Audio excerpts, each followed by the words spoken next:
Ito ay isang totoong kwento.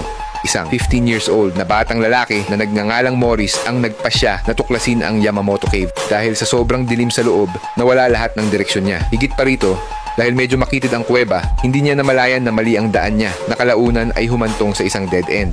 Para kay Morris, ang Yamamoto Cave ay pamilyar na sa kanya. Madalas siyang bumisita doon kasama ang kanyang kapatid para manigarilyo ng palihim. Kaya nang nalaman niya na maaari niyang galugarin ang kuweba kasama ang kanyang mga kaibigan, na-excite siya. Sa totoo lang, ito ay bahagi sa kanilang school trip. Ngunit habang nasa daan, nabutas ang gulong ng bus at nagpasya silang lumipat sa destinasyon sa Yamamoto Cave.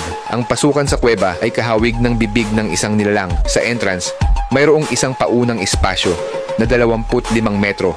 Sapat na malaki para makatayo ng tuwid ang lahat. Dahil ang laki ng kuweba ay sapat, madaling nakapasok si Morris at ang kanyang mga kaibigan. Puno ng excitement, pinangunahan ni Morris ang grupo habang ang kanyang mga kaibigan at guro ay nakasunod sa likuran. Sa kanyang pagsulong, unti-unting lumiit ang lagusan. Pinipilit siyang yumuko at tuluyang gumapang. Sa isang tiyak na punto, ang lagusan ay nagsanga sa dalawang direksyon.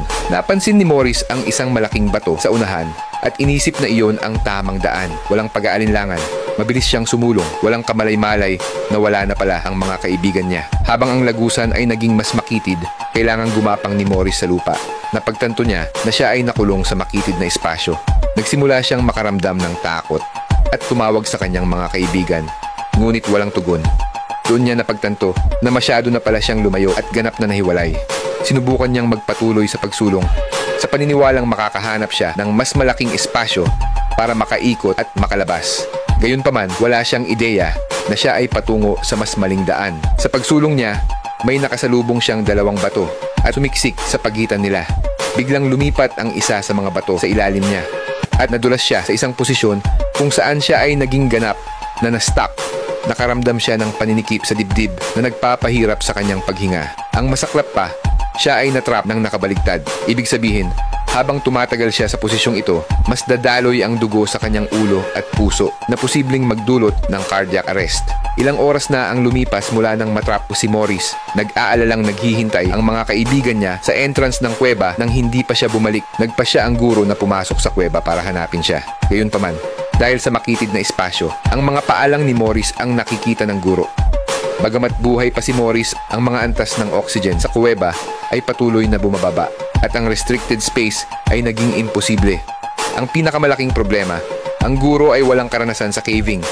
Kung magbabakasakali pa siya, maaari din siyang matrap. Gayunpaman, sinubukan niyang humanap ng solusyon.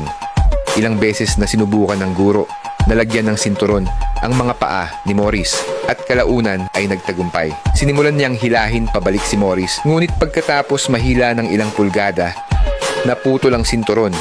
Mas lalong lumalim si Morris. Ang pagtama ng ulo niya sa dingding ng kuweba ay nagsimulang magdugo. Lalong naging kritikal ang sitwasyon. Sa sakit, nagsimulang sumigaw si Morris. Nagpasya ang guro na lumabas sa kuweba at humingi ng propesyonal na tulong. Gayunpaman, hindi rin maabot ng mga rescue expert si Morris dahil sa kanilang katawan. Kaya imposibleng magkasya sa makitid na lagusan.